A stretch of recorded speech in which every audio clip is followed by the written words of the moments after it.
우리에게 주시는 하나님 말씀은 히브리서 9장 23절에서 28절 말씀입니다.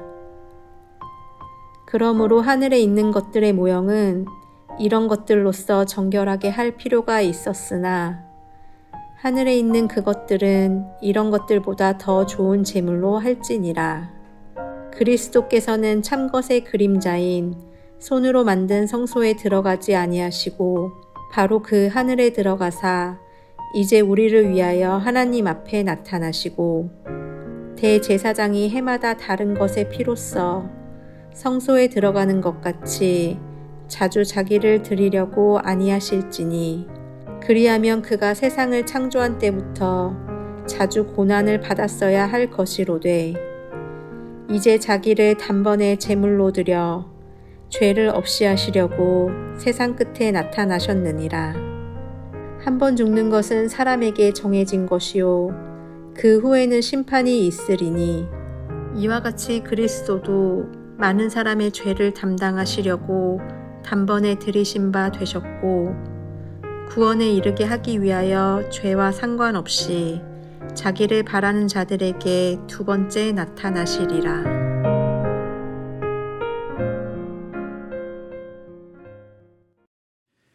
히브리인들은 소나 양을 잡아 번제로 드리는 제사를 예배라고 생각했습니다.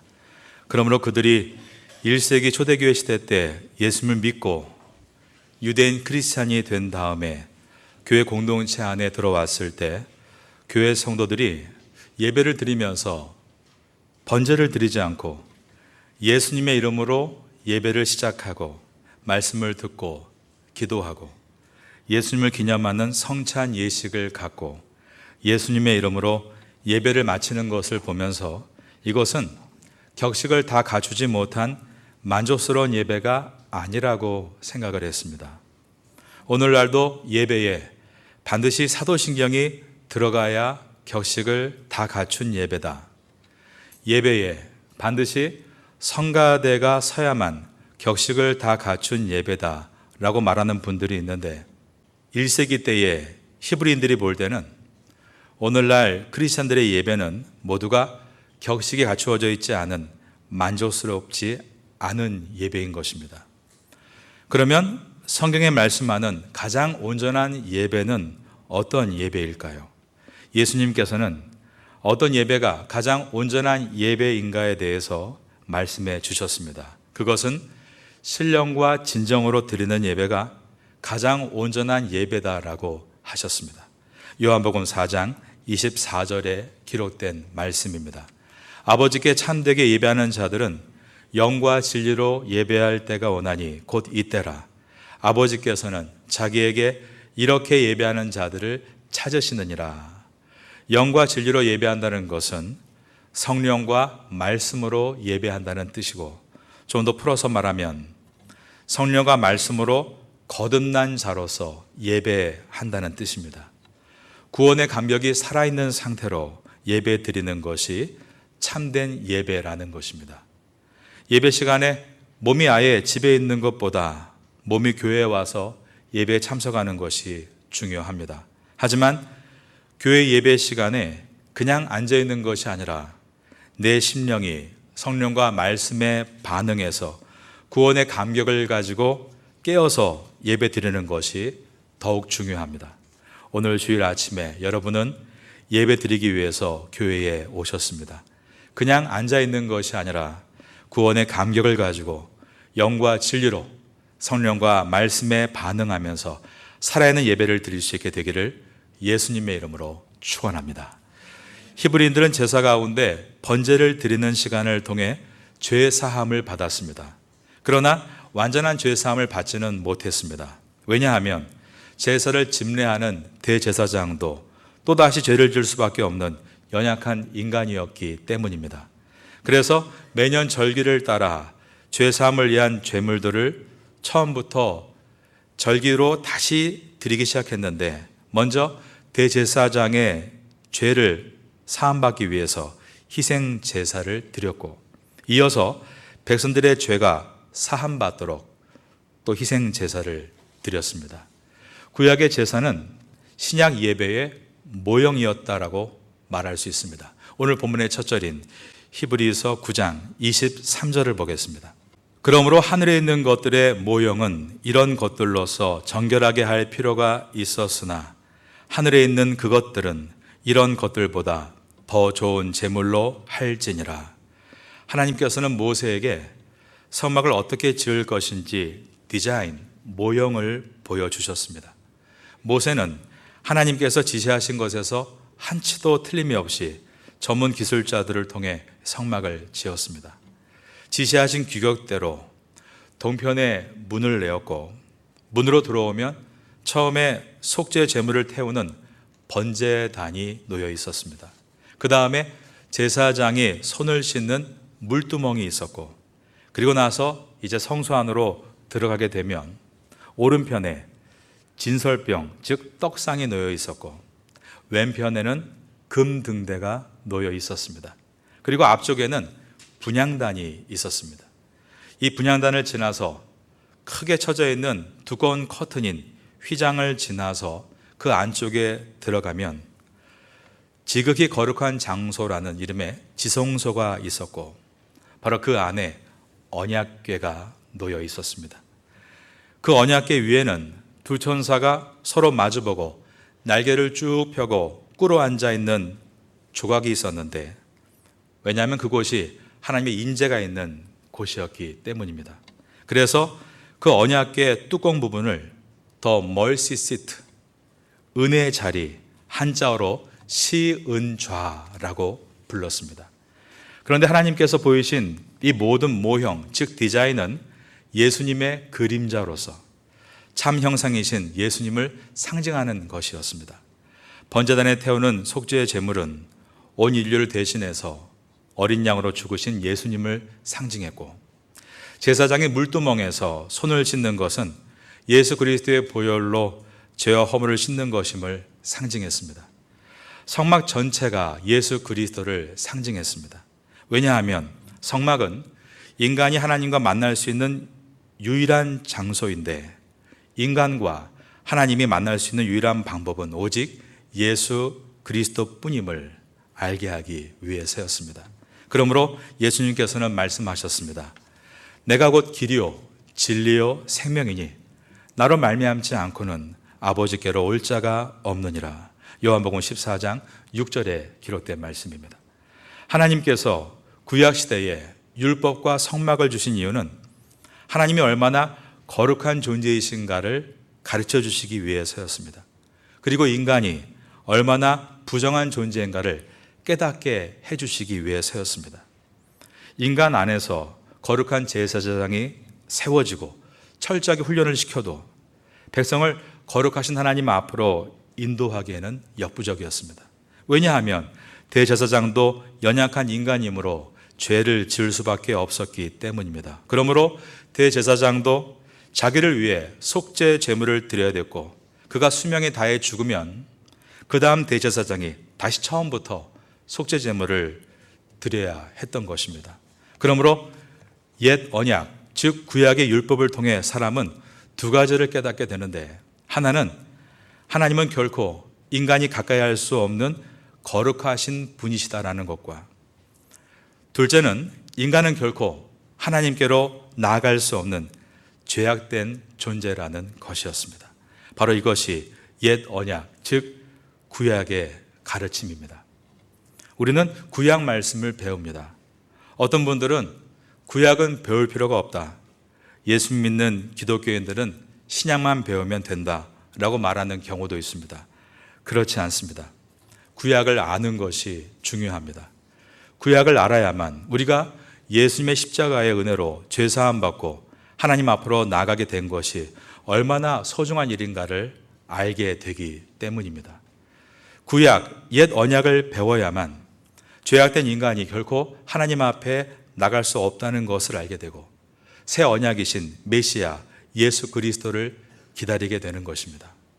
구약, 옛 언약을 깊이 깨달아야만 죄의 심각성을 알고 죄와 점점 멀어지는 삶을 동경할 수 있게 됩니다.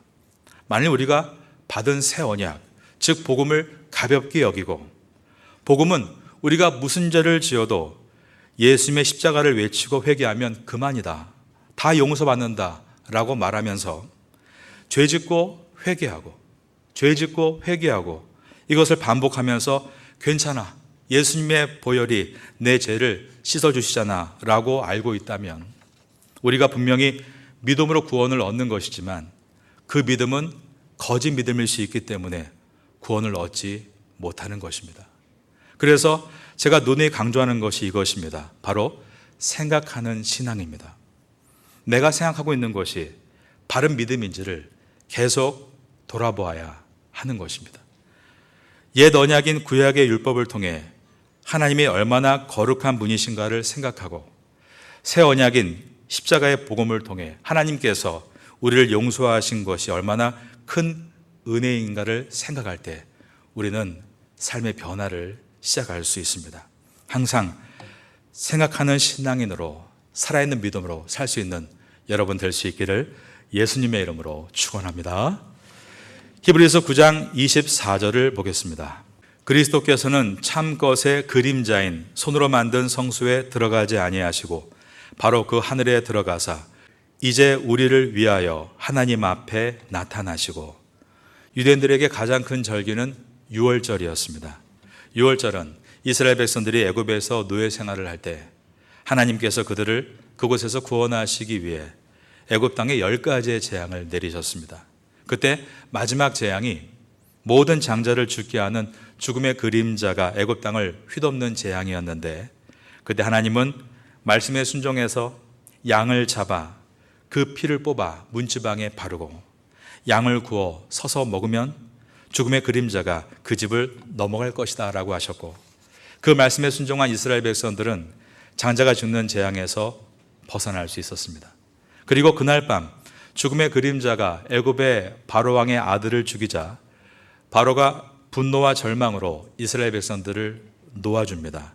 바로 이것이 출애굽, 애굽을 탈출한 사건이고, 그때 양의 피를 바른 집에 죽음의 그림자가 건너 뛰어넘은 사건을 영어 성경은 패스 오버, 넘어갔다라고 기록했고, 우리 성경은 한자어를 써서 너물유, 너물월, 유월절이라고 기록했습니다. 그 유월절이 예수님 시대까지도 지켜지고 있었는데 이스라엘 3대 절기 중에 가장 큰 절기였습니다.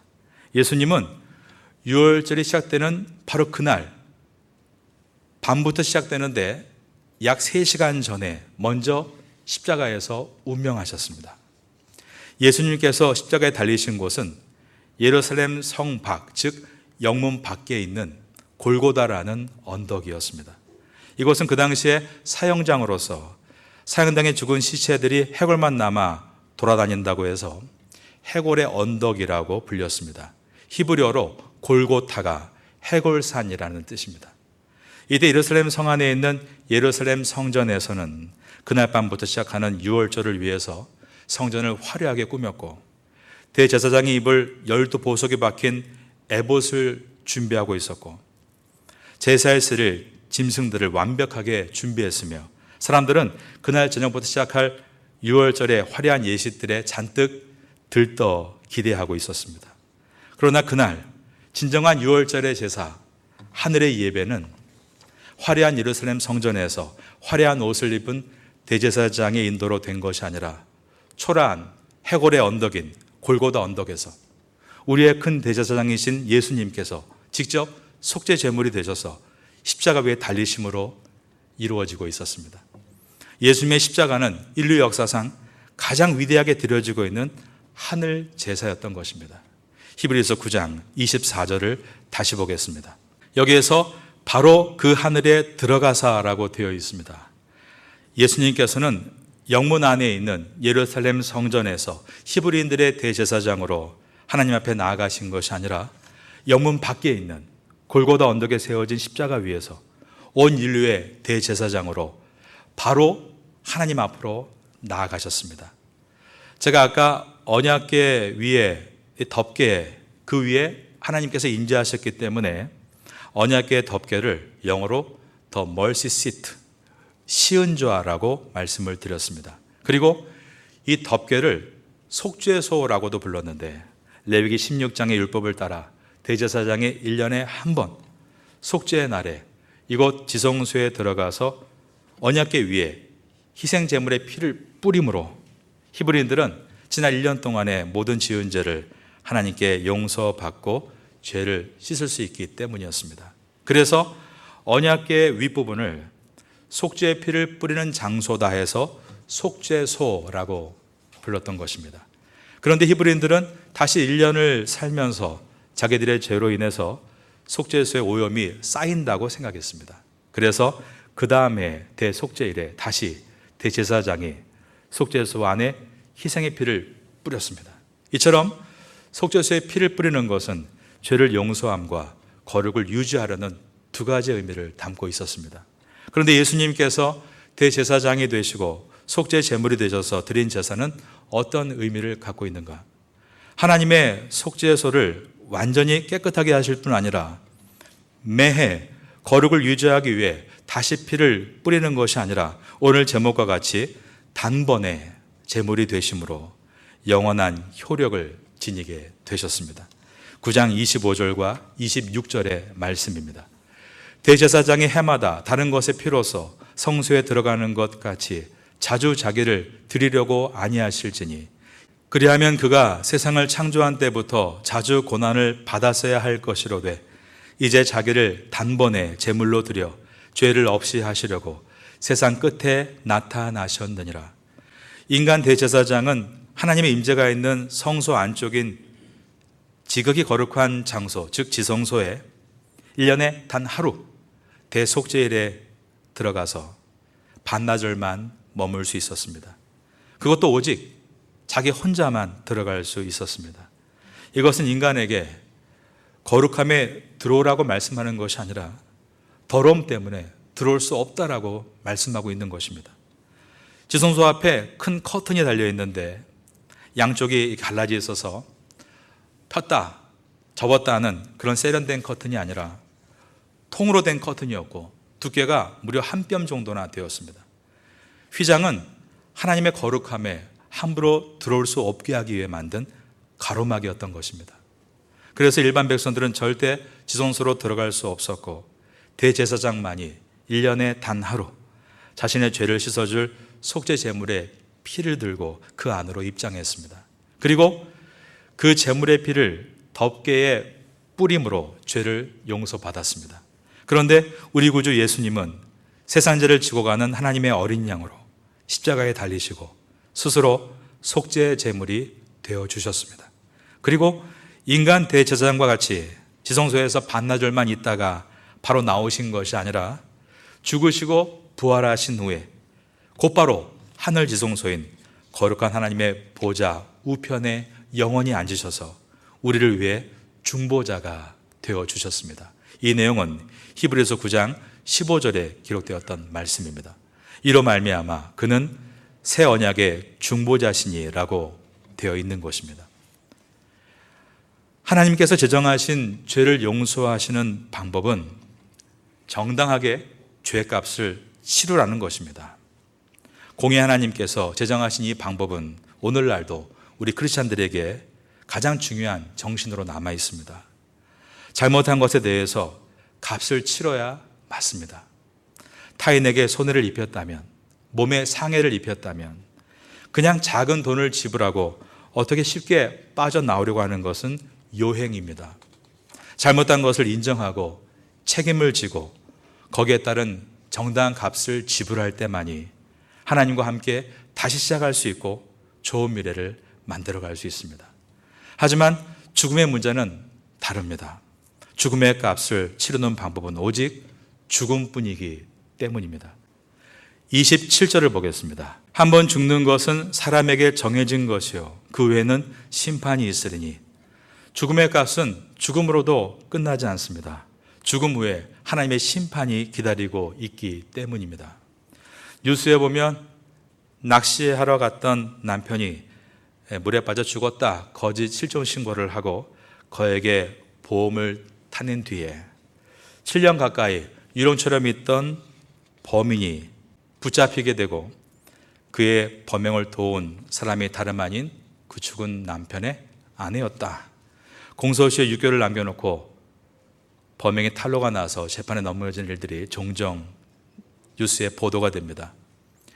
그들의 행각은 실종 6년여 만에 들통났지만 정말 공소시효가 끝났다면 처벌조차 못했을 것입니다. 이처럼 죄를 지어도 우리나라의 법은 일정 기간이 지나면 법적 효력이 소멸됩니다. 죄에 따라서 7년에서 20년이 지나면 공소시효 만기로 처벌을 면하게 되는 제도가 있는 것입니다. 하지만 하나님 앞에서는 그 치러지는 모든 공의의 심판은 공소시효가 없습니다. 세상의 법은 피고가 죽으면 모든 것이 무혐의 처리됩니다. 그러나 하나님의 법은 죽음으로도 끝나지 않습니다. 죽음 후에 영원한 벌, 영벌에 처해지는 심판이 남아있는 것입니다. 하지만 하나님께서는 하나님의 자녀로 지으신 인간을 사랑하시고 인간에게 죄의 유혹을 불어넣어준 마귀를 멸하시기 위해서 하나님의 독생자 성자 예수님을 십자가 위에 희생의 제물로 내어주셨습니다. 인간보다 가치가 덜한 짐승을 희생 제물로 바치는 것은 길어야 그 효력이 1년이지만 인간과 비교할 수 없는 예수님께서 희생 제물이 되심은 그 죄의 사함의 효력은 영원한 것입니다. 짐승의 희생 제물은 자주 잡아 죽여 피를 뿌리고 살을 각을 떠서 바쳐야 되는데 채찍에 맞아 살이 다 찢기시고 십자가 위에서 모든 피를 다 흘리신 하나님의 어린 양 예수님은 단 한 번의 죽으심으로 인류의 모든 죄를 용서하는 구원의 문을 열어주셨습니다. 오늘 본문의 마지막 절인 히브리서 9장 28절입니다. 이와 같이 그리스도도 많은 사람의 죄를 담당하시려고 그 다음 절을 따라 하시겠습니다. 단번에 들이신 바 되셨고, 우리가 교회 안에서 예배 드릴 때 예수님의 이름으로 기도합니다. 예수님의 이름으로 축원합니다 라고 말을 듣습니다. 근데 이 말은 무척 놀라운 은혜를 담고 있습니다. 예수님의 속죄는 여러 번 반복될 필요가 없는 완전한 것이었습니다. 그러기에 예수님께서 십자가를 지신 때부터 말세가 시작이 되었습니다. 위에 26절을 보겠습니다. 그리하면 그가 세상을 창조한 때부터 자주 고난을 받았어야 할 것이로되 이제 자기를 단번에 제물로 드려 죄를 없이 하시려고, 저를 따라 하시겠습니다. 세상 끝에 나타나셨느니라. 그러므로 기독교의 세계관에서 말세는 언제부터 시작이 되는가? 2000년 전에 예수님께서 이 땅에 처음 오시고 십자가에 오르신 때부터 말세는 시작이 된 것입니다. 예수님께서 처음 오셨다라는 표현은 예수님께서는 다시 오실 것이기 때문입니다. 본문의 마지막 절인 28절을 다시 보겠습니다. 이와 같이 그리스도도 많은 사람의 죄를 담당하시려고 단번에 들이신 바 되셨고 구원에 이르게 하기 위하여 죄와 상관없이 자기를 바라는 자들에게, 그 다음 절을 따라하겠습니다. 두 번째 나타나시리라. 그러므로 성도는 이 땅에 처음 오신 예수님을 믿고 구원을 얻은 후에 예수님과 함께 성화의 삶을 살아가다가 이 땅에 예수님께서 두 번째 오실 때 구원이 완성되는 사람들입니다. 그 사이에 우리에게 주신 위대한 이름이 바로 예수 그리스도입니다. 우리 기독교의 예배는 대제사장이 희생제물을 바쳐서 제사를 드리는 예배가 아닙니다. 우리의 예배는 예수님의 이름으로 시작해서 예수님의 이름으로 마치는 예배입니다. 그 이유는 예수님께서 우리를 하나님 앞으로 이끄시는 대제사장이 되셨기 때문이고, 예수님께서 우리의 붉은 죄를 흰 눈같이 시게 만드는 희생제물이 되셨기 때문입니다. 십자가는 하나님은 나를 죽기까지 사랑하셨다는 표식이고, 나의 죄를 죽으시기까지 받아들일 수 없었다는 표식입니다. 우리의 경건함은 이 십자가를 생각할 때부터 시작될 수 있는 것입니다. 구약의 율법을 생각하며 내가 구원받은 것이 얼마나 보배로운 것인가를 알게 된다면 우리의 삶의 태도는 바뀌게 될 것입니다. 그 은혜를 가지고 태국 땅에서 승리하는 성도가 될 수 있기를 마지막으로 예수님의 이름으로 축원합니다.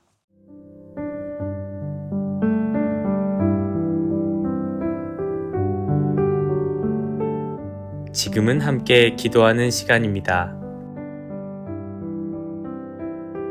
9월의 공동 기도 제목은 첫째, 하반기 새롭게 시작하는 각 교구 구역 예배를 위해, 둘째, 한인 교회 학교와 태국인 교회 학교를 위해, 셋째, 주간 장애인 보호센터와 농아인 교회를 위해, 넷째, 9월 28일, 29일 장애인 사역 세미나를 위해.